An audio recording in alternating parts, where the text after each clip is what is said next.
Now, the greatest radio shows of all time. Suspense. The Shadow Node. Washington calling David Harding, counter-spy. Classic radio theater. The Great Gildersleeve. Fibber McGee and Molly. Dragnet. Gunsmoke. The Lone Ranger. Now, step back into a time machine with your host, Wyatt Cox. Good evening, friends of the Inner Sanctum. It started out as G-Men. J. Edgar Hoover didn't like the way his FBI people were being portrayed. So he changed the show from G-Men to Gangbusters, and it ran for a very long time. This episode of Gangbusters from July 19th, 1954, and it's entitled Manhattan Rampage.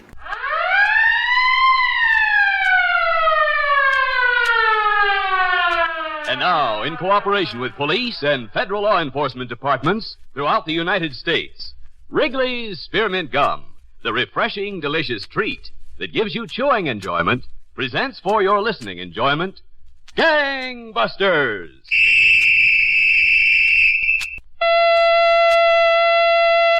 Now, Gangbusters. Good evening, Gangbusters listeners. Some criminals seem to have an instinctive desire to hurt, to inflict pain and terror with sudden, unexpected brutality. Well, tonight's case involves such a man, the series of some of the most brutal crimes ever committed in the largest city in the nation, New York. To bring you tonight's report, Gangbusters has asked John J. Sullivan, former Deputy Commissioner and Chief of Detectives, Police Department, City of New York, to narrate by proxy the case of the Manhattan Rampage. Please continue, Commissioner Sullivan.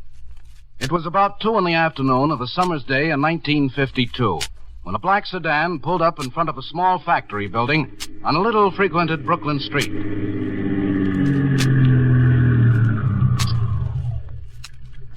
Keep the motor running, Johnny. Okay.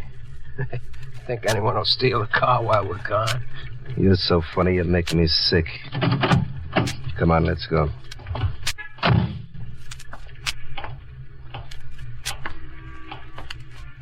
Chuck, you sure this is the place? Yeah. We go in this door, we're right in the office. Hold it. What now? Look in the window here. You can see right into the office. What about it? There's a copper in there. Yeah. Must have gone with the old guy when he picked up the payroll. Don't you worry about him. I'll take care of him. Maybe I we said should... I'll take care of him. Come on. Get your gun ready. As soon as we get in, you cover the old guy behind the cage. Leave the copper to me. You got it? Yeah. Okay, then let's go. Keep your hands up. Officer, Yeah, officer. Oh, copper. Copper. Stop it. You're killing him. Shut up, you. Yeah. You better shut up or you'll get it, too. Okay, now come on out from behind that cage. Bring the cash box with you. But, I said come on. Let go, Timer. We mean business. All right. Okay, give it to me. What? Yeah, it's all there, I think. About $7,000. Get away from that cop. But he looks awful. You must have fractured his skull. I said get away from him. But someone should call a doctor. Not you, mister. You're going for a ride. Me? But why? We like it that way. It's safer. About an hour later, Henry Stark, the elderly paymaster of the victimized firm, was let out of the car in the Bronx, unhurt but badly frightened. He immediately contacted a police officer and was soon at headquarters giving his account of the robbery to Sergeant Jim Lewis and Detective William Rogers of the robbery squad. That one man was so tensed up, I think I'm lucky I'm still alive. What about the officer? Fractured skull, but he'll be all right. I'd sure like to get those guys. You sure about your description, Mr. Stark? Positive. Like I said, they were both between 25 and 30. The one who hit the officer had the most vicious face I've ever seen. I'll never forget. The other one was chubby and had a little mustache, you know, like Rod LaRoque in the movies. Who? Oh, that was before your time, Sergeant. Let's say like Ronald Colman. Oh. And none of them are here in the Rose Gallery. But as far as I can tell, I must have looked at thousands of pictures. I'm tired. I'd like to rest. Oh, of course, Mr. Stark. You go on home. If we need you again, we'll get in touch with you. And thank you very much. That's all right. I'll find my own way out. Goodbye. Bye. Bye, Mr. Stark. Well? That's what I say. Well. You know, this is the 6th job in the last few weeks, and all of them we get the same general description. None of the victims have been able to find anything here in the gallery. Don't you think I know? Want to go across the street? Cup of coffee? I think I could use it. One of these characters sure seems to get pleasure out of being cruel. Yeah, so I noticed. And that spells trouble. What kind of trouble you mean? Well, a guy like that's almost a sure bet to end up killing, and we've got to find him before he does it.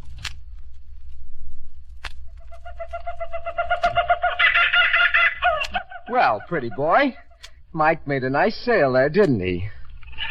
Now, don't worry, Mike will be back right away. He's just carrying the sherry to the woman's place for the party. Oh, more customers. Don't have to wait for Mike. You won't have to wait, mister. Open that cash register quick. But I don't work here. I don't want any arguments.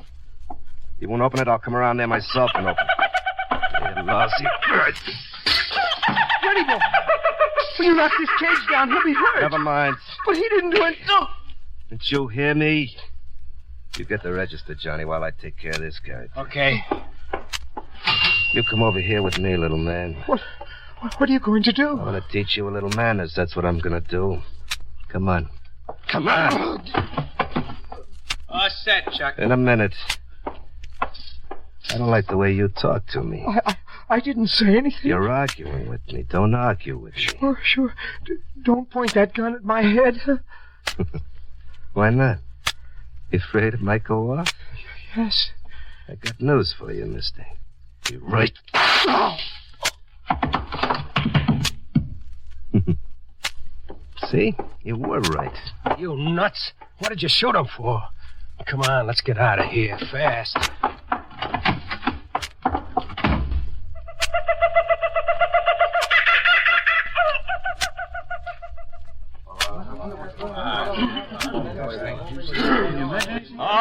All right. Keep out. Boy, those crowds sure do like to see blood. Oh, sure, Frank. As long as it's somebody else's. Yeah.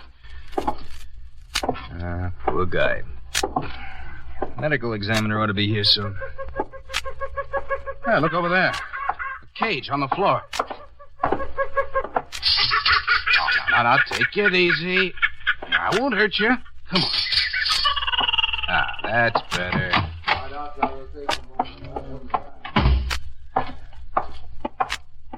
Oh, Sergeant? Hi, Bill. I just picked up the report. Oh, you, know Frank Papin, don't you, Sergeant? Hello. Hi. You pick up anything on this? Well, there was a woman, Sergeant. Said she saw two men run into a car. Get any kind of a look at them? Not much, but... Well, generally, it's what you were afraid of. The same, too, huh? Yeah, that's right. Remember I said someday that guy would kill? Well, he sure did it. But we'll snag him, Bill. I'm sure of that, too. It's not going to be easy the way they flit around. Yeah, I know. But sooner or later, those two babies will try to hold up where we're waiting for them. And that's the day they'll find themselves facing the wrong end of a gun. July 19th, 1954, Gangbusters on Classic Radio Theater with Wyatt Cox. Now on Classic Radio Theater with Wyatt Cox, more of Gangbusters and the Manhattan Rampage, July 19th, 1954. Now, back to Gangbusters and former Deputy Commissioner and Chief of Detectives, John J. Sullivan, New York. Well, Gangbusters listeners, the New York Police Commissioner, together with his Chief of Detectives, devised a plan to cope with these ruthless gunmen, and many traps were set up throughout the city. Just a few days after the killing in an 8th Avenue bar...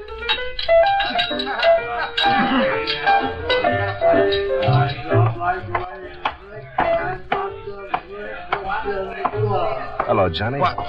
Chuck, where have you been? Oh, just walking around. Looking for a little excitement. Excitement? Boy, you don't know when you've had it. I got scared. Thought maybe the cops had picked you up. Hey, waiter, 2 beers. Still think we ought to lay low instead of walking around town. Look, if you want to lay low, lay low. Don't bother me. I do what I want, you do what you want. Cut it. The waiter. Pay for it, will you, Johnny? Don't tell me you're broke. Paid for it. Okay. Here. Some tip, huh? That's weird. Well, here's to nothing. That's better. No, I ain't broke. I just figured you owed me a beer, that's all. Okay. Maybe you ought to take some advice with that beer, too. You gonna drink yours? No, take it. Thanks. You know, you're the only guy I like, Johnny. The only guy. Well, then listen to me. You were nuts enough to bump that guy. You didn't have to. He was a pest. They pick you up. It don't do me no good to lay low, because you'll spill. What do you mean? Never mind. Believe me, Chuck, we're red hot. Oh, will you stop worrying? No cop will find us. Is that so? Look over by the door. Look what just come in. Couple of cops, huh? Just a routine check. I'm not so sure. Wait a minute. They're looking this way, Johnny. They come over here. Don't be a sap again. Come on. There's a back way out of this joint. I spotted it. Come on. I guess you're right. This way. Through this door. Quick. Okay. It's dark in here. Just follow me. There's another door leads to the street. Oh, careful. Here it is.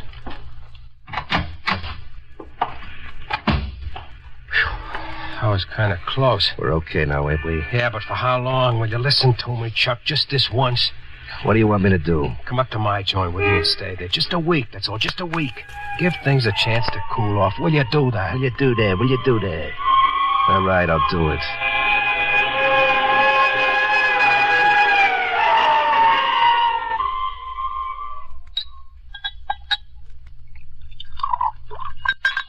Hey, Chuck, go easy on that, will you? It's the last bottle we got. Nuts to you, Johnny. Give it to me. Don't go grabbing things like that from me, Johnny. I'm warning you. I just don't want you to drink up all the liquor. You're asking for trouble, Johnny. You're asking for trouble. God! Go on, it to you. I want to win back the 50 you took from me last night.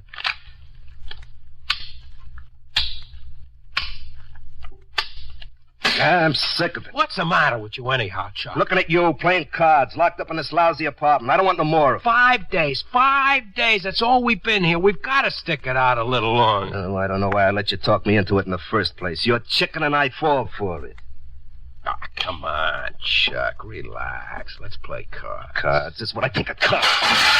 You are going nuts. What are you going to do about it, Johnny? Nothing. Chicken. I'm getting out of here. Be reasonable, will you? Chuck, we've been partners for 2 years now, isn't that right? So? We got along, didn't we? What do you want me to do, play hearts and flowers? I'm not sticking, that's all. Maybe you can sit here and stew forever. I'm not built that way. Yeah, the only way you're built is to bang someone over the head or pull a trigger. Like this, you mean? Put that gun away, Chuck. Why? You afraid I'll pull the trigger on you? You just got through saying we were partners. We got along. I wouldn't pull the trigger on my partner, would I? Put away, Chuck, will you? Put it away, Chuck, will you? Sure, I'll put it away right now. Stunt! What did you do that for? What kind of stunt was that? Look at you. Why don't you straighten up, Johnny, huh? You got a pain somewhere, maybe? I'll straighten up, all right? I'll break your lousy neck. You got a chance, you mean? This is one time too many. Don't. Come on, get up. Get up! You wanted to break my neck? Come on, do it. Maybe I ought to use this gun right now. No, Chuck, don't. Look, Chuck, I didn't mean it. Honest. Chuck, please. Chuck, what was it you wanted to do? You wanted to go out? Okay, we'll go out. Anything you say. All right.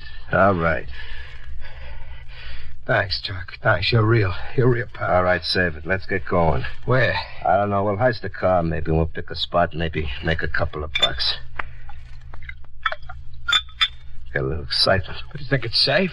I thought you said you were going. Yeah, sure. All right, then come on.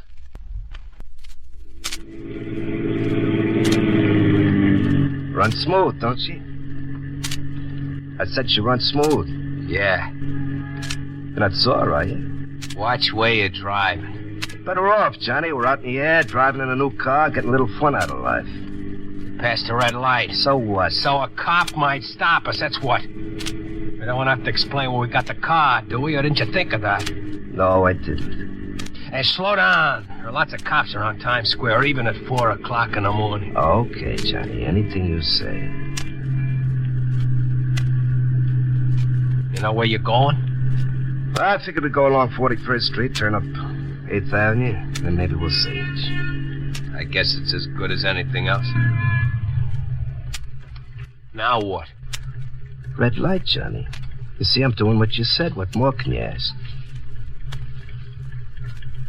Go ahead, it turned green. Right. Look out! Why don't you watch the lights, you jerk? I'd like to have rammed that guy once. Oh, wouldn't you like to ram? After this one, I think I'm checking out. What'd you say? Nothing. Here's 8th Avenue, turn right.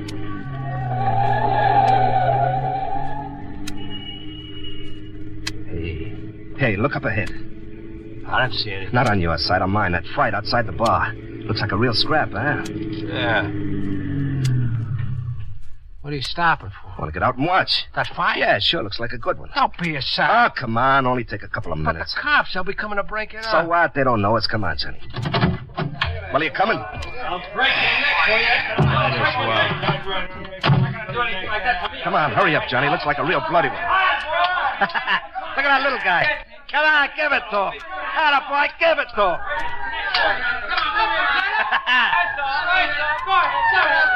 Shock, the cops are coming, like I said. Let's get out of here. They don't know us, Johnny. I want to watch this. Come on, hit him, hit him. All right, now break it up. Come on, now break it up. Come on, all of you. All right, get moving, moving, all of you. Come on now. Come on, break it up. That's it, on your way. You guys want to fight, join the Marines. Hey, Frank. Yeah? Those two babies walking across that convertible? Sure. Remember the two hoods we're keeping an eye out for? The ones who killed that man in the liquor store? Yeah. Yeah, you're right, Bill. Could be. They're the kind to be interested in a street fight. All right, let's get over there. Yeah. Hey, you two. Stay out of that car a minute. What do you want, officer? We just want to talk to you. I warned you. Shut up. Talk? Sure. I'll say it. Look out, Frank, his gun! Oh, come on, Johnny, run for it. You all right, Frank? Yeah. Just a scratch. Let's get after him.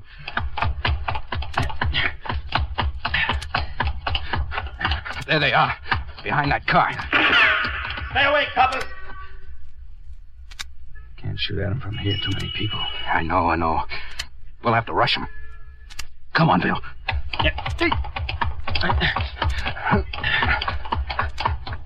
There goes one of them.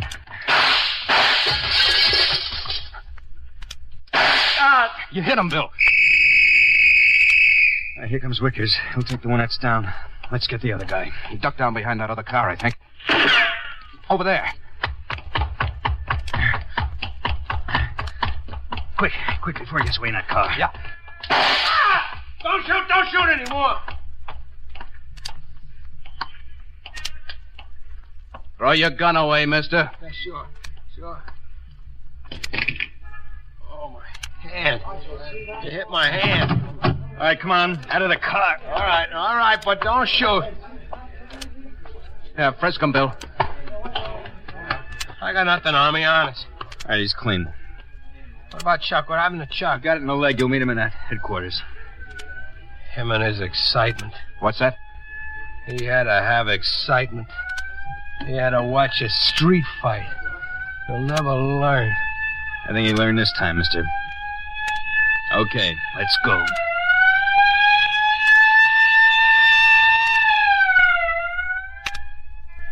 With the capture of the two gunmen, identified as Clarence Sims and Cecil Johnson, the activities of the vicious hold-up gang were stopped.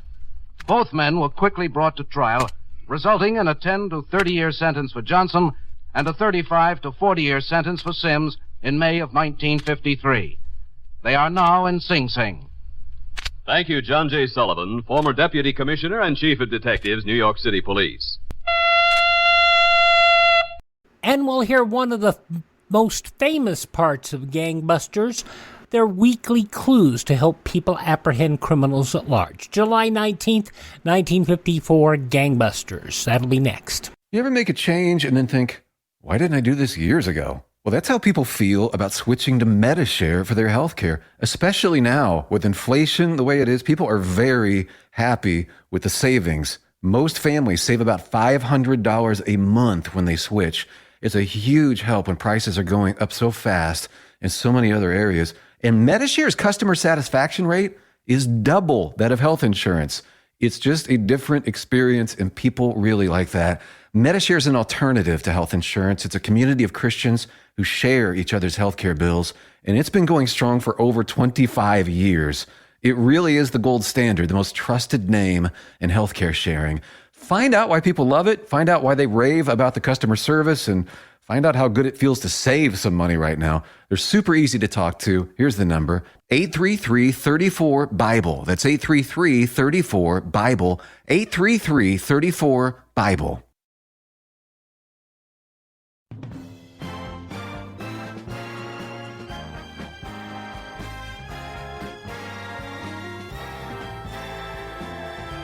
Thanks for tuning into Classic Radio Theater with Wyatt Cox. One of the things Gangbusters did was they would give out information about criminals at large. And, of course, it was always kind of, well, you know, it could apply to a lot of people. Let's listen to this closing of Gangbusters with that segment from July 19th, 1954.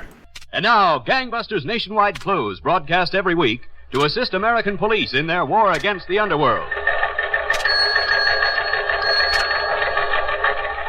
Attention all citizens, watch for Lloyd Reed Russell, one of the 10 most wanted men, sought by the FBI for unlawful flight to avoid confinement for crime of assault, his official description.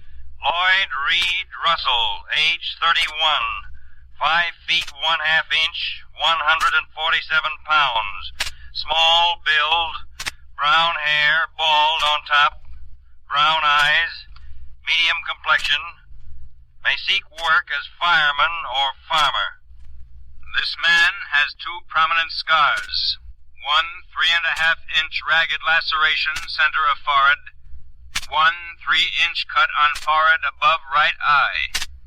Also has noticeable scar on left eyebrow near nose. Has a very broad nose. Caution, Russell is probably armed and he is considered dangerous. He has twice escaped from custody and once wounded a police officer in fleeing from prison. Attention all citizens and police officers. Be on alert for Robert Dold, who is wanted by the FBI for unlawful flight to avoid confinement for the crime of armed robbery. Robert Arnold Dold, alias Pineapple, age 26, 5 feet 8.5 inches, 158 pounds, medium build, blonde hair, blue eyes, fair complexion. Occupations, machinist, radio repairman, sign painter, seaman. This fugitive has 1/4-inch scar left side of neck. Tattoo of anchor and shield with inscription USMS on right forearm, and tattoo on left leg. He reportedly plays bass fiddle, enjoys auto racing, roller skating, and fishing. May wear mustache. Caution, Dold has fired at a pursuer, may be armed and should be considered dangerous.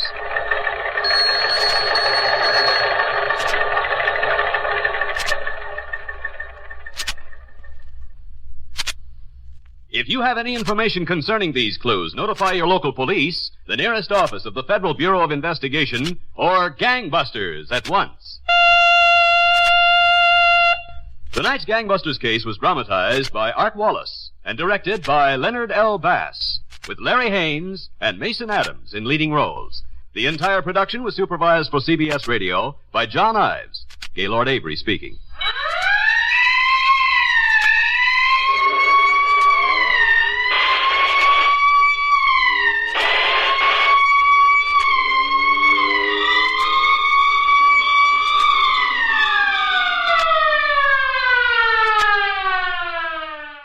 Glad they went back and clarified that name. Robert L. Dole might have been a future senator. I don't know. Anyway, Gangbusters, July 19th, 1954. Yours truly, Johnny Dollar, is next when Classic Radio Theater with Wyatt Cox continues on your favorite station.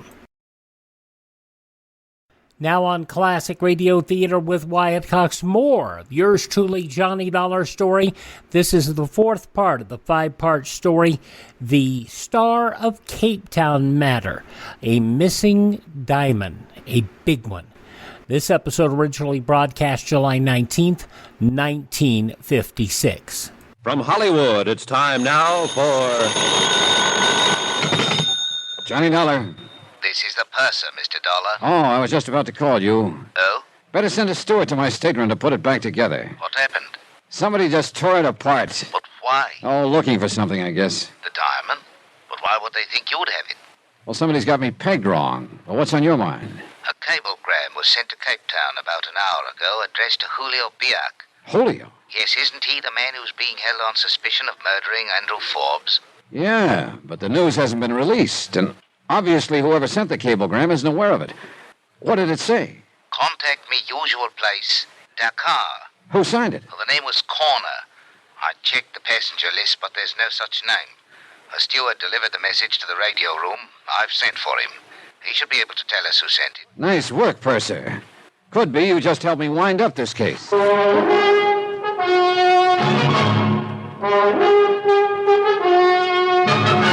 Tonight and every weekday night, Bob Bailey in the transcribed adventures of the man with the action-packed expense account, America's fabulous freelance insurance investigator. Yours truly, Johnny Dollar.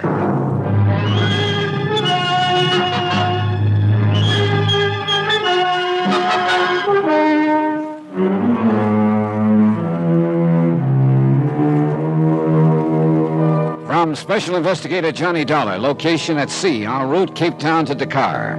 To the Home Office, Tri-Eastern Indemnity Associates. Assignment, The Star of Capetown Matter. Expense account continue. Item 10, $10. A token of appreciation to the purser for furnishing me the one good lead I've had in this deal. A cablegram to Julio Biak, who is being held in Cape Town right now as Andrew Forbes' probable killer. But Forbes' diamond, the Star of Capetown, $150,000 worth, was still missing. The cablegram indicated that Julio hadn't been working alone on the deal. Whoever sent it was aboard ship and either had the diamond or was looking for it. Before long, I'd know who that someone was. I started for the purser's office. Mr. Dollar. Huh? Oh, Helen. I'd like to talk to you.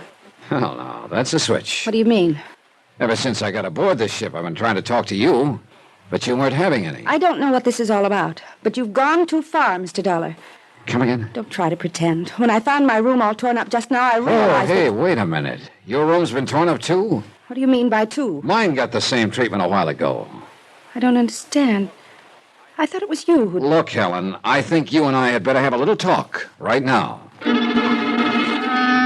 I steered her to the bar. Expense account item 11, $5, drinks. I still couldn't figure out which team she was playing on, but I had to find out, and this was the best way I could think of. May I have a cigarette, please? Oh, sure. Here. Thanks. I've been so confused, Mr. Dollar. Johnny. Johnny. Confused about what, Helen? Everything. It's all happened so fast. And then when I realized that somebody was watching me and following me... Look, I think you'd better start from the top. I suppose so. Maybe it'll make sense to you. I hadn't really known Andy Forbes very long. Longer than I had. That party he gave, it was so strange. All those people I didn't know. I mean, well, I guess it took me a little while to realize he was interested in quite a few people. Sheila? I feel sorry for Sheila. I guess she's pretty bitter about everything. But I didn't do anything to encourage Andy, and I didn't realize he was serious about me until the night of the party. And then he told me he was. And he gave me a bottle of very expensive perfume, forever. Oh, his usual gift? I'm afraid so.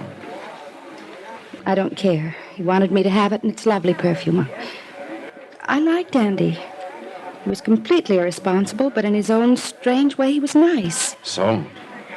When they told me the next morning that he'd been killed during the night, I couldn't believe it. And then when the diamond was missing... Yeah? His attitude about the diamond was very strange. How do you mean? He seemed to regard it as an inexpensive trinket. He was so careless with it. Oh, you're telling me. That's why I was sent down to Cape Town, to try and talk him into being more sensible with it. But, Helen, you said something about being watched or followed. Yes. When I left Andy's house that night, I felt that somebody was watching me. Oh? And later I knew somebody had been in my hotel room, and now my stateroom torn apart. What does it all mean? That's a good question. One more thing. Yes? You decided to make this trip rather suddenly, didn't you? I wanted to get away from Cape Town. Miss Forbes was kind enough to offer me a job as her traveling companion for the trip, so I took it. Do you like working for her? Yes. She's really a very nice person, perhaps a little on the dignified side. Yeah. I'm pretty concerned over the Forbes name. Wouldn't you be, after all that's happened? Maybe. Oh, Johnny, I've got to be getting back and see if she needs anything, but thanks. For what? Talking to you has made me feel a lot better somehow. Good. It's been a big help to me, too.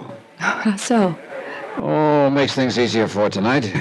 They're having a dance. And I'd been figuring how to go about asking you.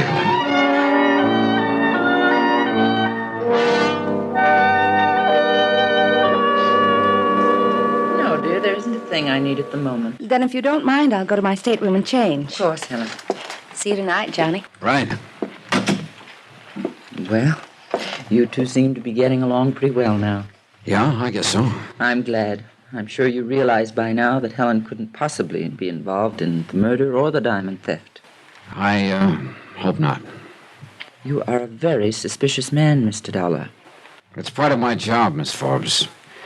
I still don't have any idea who's got your brother's diamond, and if I don't find out before we get to Dakar tomorrow, the chances are I never will.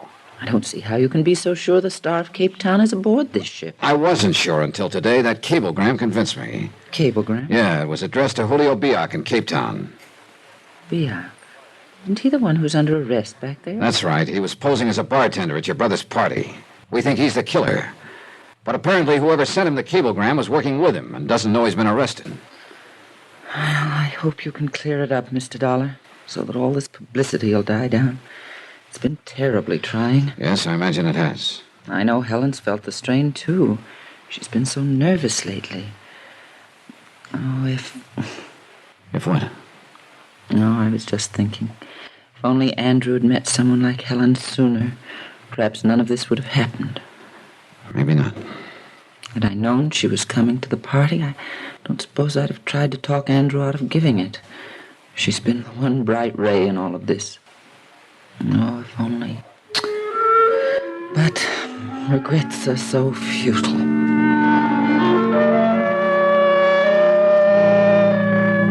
She looked old and tired and lonely. Sure, maybe she was too worried about the dignity of the Forbes name, but I could see now it was about the only thing she'd had all these years. And with a brother who'd kept tossing the name around like a cheap toy, I quit looking at the picture. It wasn't very pretty. Anyway, I had another picture in my mind. Helen. I couldn't quite figure her. Everything she told me could be the truth. Or it could be just one big lie. And there was something else bothering me about the whole deal. Something I couldn't quite put my finger on. A piece that didn't fit. A discord in the tune. But Helen kept pushing everything else out of my mind. And the feeling didn't change any that night. We danced. And then we went out on the deck. But all the while, one of my stock Confucianisms kept gnawing away at me. He who gets too interested in suspects is building up to king-size letdown. It's beautiful out here. Uh-huh. The moon and the sea and the ship sliding along. It almost doesn't seem real. I know. I almost wish it could go on this way forever. No people, no places. There's just one thing wrong, though. What? That routine doesn't work for very long. I know. Johnny, Hmm? is there something wrong? What? You seem so far away, so preoccupied. Oh, just thinking about a lot of things, I guess. That's not being very informative. I'm sorry, I guess I'm not feeling informative. That's okay. Sometimes talking isn't very important. You know, Johnny, the last few days have been a sort of nightmare for me. But tonight everything seems so nice. Why would that be, Johnny? Maybe I could make a kiss. Maybe you could. Oh, Johnny. Sorry, I'm not. Well, say now, if you two don't look just like a picture postcard. Hello, Mr. Stacy. Stacy? Yes, sir, I tell you, if they could put a picture of what I saw a second ago in all their travel folders, they'd double their business. How nice for them. You want us to run through it again for the proper camera angle? Johnny. Oh, come on now, partner. Can't you take a little joshing? Oh, I'll try, partner. The reason I've been looking for you two, we get into Dakar in the morning. Yes, I know. And you can have a barrel of fun in that town. So you've told us. What do you say we set up a little party? I can show you some places you won't believe. It sounds like fun. How about it, Dollar? Yeah. You can count me in, Stacy. Good. I'll see you in the morning then, bright and early. He means well, Johnny. Maybe. You don't sound very convinced. I don't know. Half of my job has always been sizing up people. Suddenly, I seem to have lost my touch. Meaning me? I didn't say that. If it's any help in sizing me up, what happened a moment ago? I meant that, Johnny. Mr. Dollar. What? Oh, excuse me a minute. Sure. Be right back. Yeah, what is it, Purser? That steward I was telling you about, Mr. Dollar? The one who delivered the message for Cape Town to the radio room? Where is he? That's just it. I don't know. You what? I can't understand it. I've looked everywhere. I'm worried. That's not good. I was counting on him to tell me who sent that message to Julio Biak. Whoever did is probably working with Biak and could have the diamond. Well, I'm sorry, Mr. Dollar. I'll keep looking and let you know the minute I find him. I turned back toward Helen, but she was nowhere in sight. I started along the deck to see if she... Johnny! What happened? What's the matter? I was walking along the deck. As I passed a lifeboat, somebody stepped out from behind it and grabbed at me. What was it? I couldn't see. Well, come on, let's take a look. He ran away when I screamed. Oh, I see.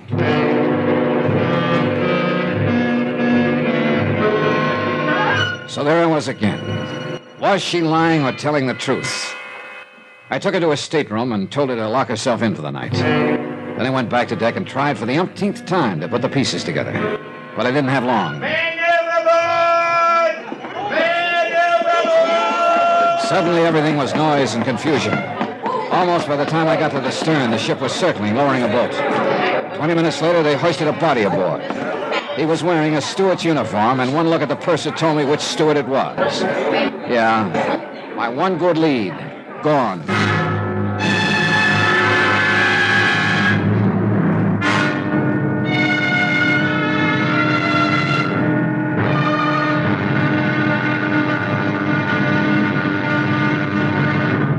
Now, here's our star to tell you about the final episode of this week's story. Tomorrow, I finally figure out the deal, only to find that my opponent is holding all the aces.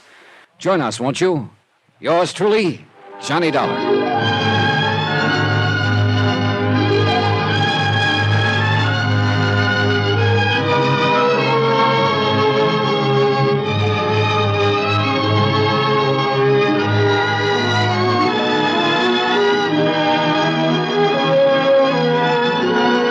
Yours truly, Johnny Dollar, starring Bob Bailey, is transcribed in Hollywood. Written by Robert Reif, it is produced and directed by Jack Johnstone. Be sure to join us tomorrow night, same time and station, for the next exciting episode of Yours truly, Johnny Dollar. Roy Rowan speaking. July 19th, 1956, yours truly, Johnny Dollar, on Classic Radio Theater with Wyatt Cox. And your name, sir? This is Groucho Marx. A few days ago, I was talking with the Director of Civil Defense, and he told me some things that I feel everyone should know. That's why I'm speaking to you now. Did you know, for example, that your chances of surviving an atom bomb attack are excellent? It's true, but there's a big if. You must do everything possible now to help yourself and your family. Nobody else will help you. Listen, because this is important. Keep a complete first aid kit handy. Keep a closed container of drinking water in your refrigerator, enough for 3 days. Be sure you have a good fire extinguisher. Take a look around your house right now and pick out the safest spot, away from windows and doors. Make sure that every member of your family understands he is to rush to that safe spot when there's danger. I'm convinced that these precautions are necessary right now, and I hope I can convince you.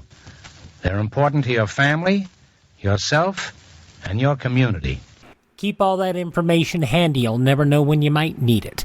Visit our webpage, classicradio.stream. That's where you can stream our shows on demand. If you miss a day, you don't have to miss a single show. You can learn about classic radio theater collecting. I've got a list there of all the places where you can download Classic Radio Theater with Wyatt Cox. And, of course, I have information there not only on our social media links, but my email, so you can contact me directly, and you can buy me a coffee. And the great part about the buy me a coffee is that I don't drink coffee. So what we use that money to is to help build our Classic Radio Theater library and find more great shows for you to enjoy. And make sure when you send that donation, you tell me where you're from. That way I won't mention your whole name on here, because I like to thank the people who do these things. It's really nice, and I appreciate each and every person who listens, each and every person who buys us a coffee. Alrighty, and please thank this radio station and support their advertisers. It's their kindness and courtesy that allows us to be with you here on your favorite station. Thanks for tuning in. Tell all your friends the great radio shows are right here at this spot on the dial. Classic Radio Theater with Wyatt Cox on your favorite radio station.